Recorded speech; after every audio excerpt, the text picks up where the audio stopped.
Hi, welcome to the channel. This isn't a repeat, it is a different Aldi sleeping bag for the same price as I paid a few videos back. So a few videos back I bought an Aldi Adventuridge sleeping bag that was big, bulky, heavy, $14.99, comfort rated down to 4 degrees, so a bit of a 2 to light 3 season bag. So I used that on a summit camp and gave a bit of a quick review of that one. And then lo and behold, back in Aldi this week, and they've got a different sleeping bag. Same price, $14.99. This is the Aldi Adventuridge summer sleeping bag. So it is less than half the weight of the other one. The other one's 1.5 kilos. This is 720 grams. Comfort rated around 10 degrees plus. I'm not necessarily saying you'd be completely comfortable at 10 degrees, depending on your personal sleep rating, but it's got that kind of rating. It's very similar in design to the other one. The material feels much lighter, and the sleeping bag itself is much lighter as well. But similar kind of size and design. So you've got the same double zip as well, so you can unzip from the top or the bottom if you want to. So if you wanted to sort of take your feet out, you can. It's really compact as well. So not only does it not weigh very much, it's really, really compact. So I think for $14.99, it's a really good buy. But just bearing in mind it is a summer bag, so the window of use is going to be quite limited. It's only for warmer weather. And I appreciate last night, I was absolutely toasty warm with the sleeping bag. Didn't even bother zipping it up, but that's because we're in the middle of a really extreme heat wave. So it was Tuesday, I can't remember what day it is. Monday night last night, and so that was like day one of the heat wave. It's the day where in Wales we broke our national record of temperature records. So yeah, I wasn't going to be cold last night really, but as you'll see, I was sleeping just in a completely open tarp with just a bug mesh bivvy, so completely open to elements and the air and stuff, and it was perfectly fine for that. So I imagine in a tent in summer, this sleeping bag is going to be absolutely fine as well. So we will skirt into the tent where I'll talk about it a bit more, and then we'll come back and I'll see if I can get it back into the stuff so I can show you just how small it is. So first night in my Adventuridge Aldi $14.99 lightweight summer sleeping bag. Yes, I like it. It is spacious enough. It's got a decent boxing for your feet. I slept in it really well. Obviously, it's a summer sleeping bag, so it's going to have a limited window of use. And obviously, last night it was part of the real heat wave, but I did sleep just in this mesh bivvy, just in my shorts and this really thin rab top, which I'm wearing mainly to protect me from sunburn last night and this morning. And yeah, it's really nice. It's good size, nice material, feels nice and soft.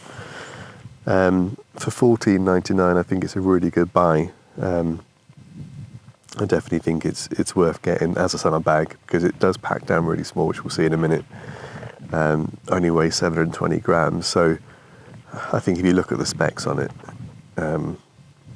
yeah, I don't think you'll do better for the money. The nearest bag to it that I own is the OEX Fathom EV 200, which I got for £28, so almost twice the price. That is warmer, it's more of a 2-season bag, but it is slightly heavier and slightly bulkier as well. So I think if you wanted to go as light as you can for as cheap as you can, I don't think you'll do much better than this sleeping bag. And the comfort ratings are pretty good for a summer bag as well. So I think you should be able to use it in quite a few summer conditions. Not every summer camp you can use it with. If you're summit camping on a cooler evening, you might want something a bit warmer, but for a lot of camping, this will be absolutely fine. So yeah, really pleased with it. So the only thing remains is I've got to get out of bed, get my contacts in, and we will try and cram this back into the stuff sack and see how that goes. I've already done that once as long as I did air it out before I used it, just to give it a bit of extra loft. So yeah, let's get that done now. Right, you've had my lying down thoughts on the sleeping bag. So the last thing we need to do is try and stuff it back into its nice sort of stuff sack, which is nice material as well, also nice and light. So we're just gonna stuff it back in now and see how compact this goes. I've also shot, just for comparison's sake, a quick photo of this sleeping bag in the stuff sack compared to the other Aldi bag and compared to my go-to cheap OEX Fathom EV200 bag as well. And this is the most compact, definitely, and it is the lightest, obviously. So I think it will be my sleeping bag that I'll use in summer now, unless I end up getting something expensive that's way lighter.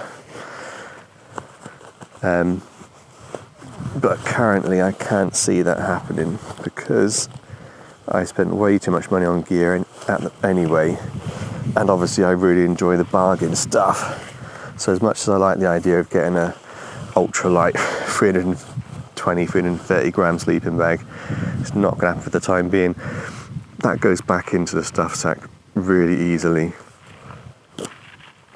That was a piece of cake,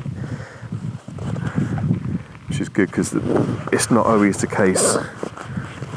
Some stuff sacks are way too small, really. So it's got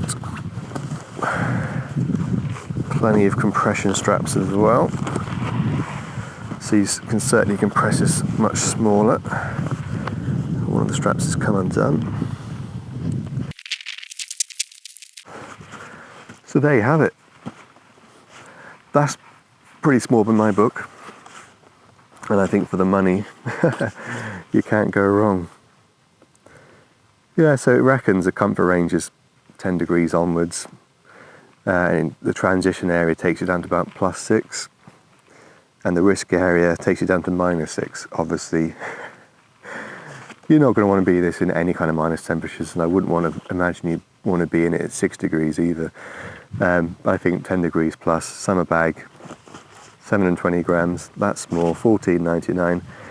Yeah, I'd recommend it, having spent a night in it. Obviously, I can't say anything in terms of the durability or quality of it long term. There's a random thing happening with this already. The ends are coming unthreaded, but that's not, that's not critical. I'll get that retied and sorted out. But no, I think if you're looking for, if you want to go wildcating perhaps in the summer to try it out, then you could do worse than spend 15 quid on this sleeping bag. Just bear in mind, obviously, it's not going to be the warmest bag in the world, and obviously your sleeping temperatures will vary from everybody else because we're all individuals. So I hope this quick review has been helpful if you have seen it in store and were tempted to give it a go. I really like this little bag. So yeah, if this kind of content is what you enjoy, then drop me a like on the video. Do subscribe for more, because this is exactly what this channel is all about, just trying out cheap stuff, used stuff and all the rest of it. And I'm not going to waffle on any longer, so I will catch you in the next one. Thanks for watching.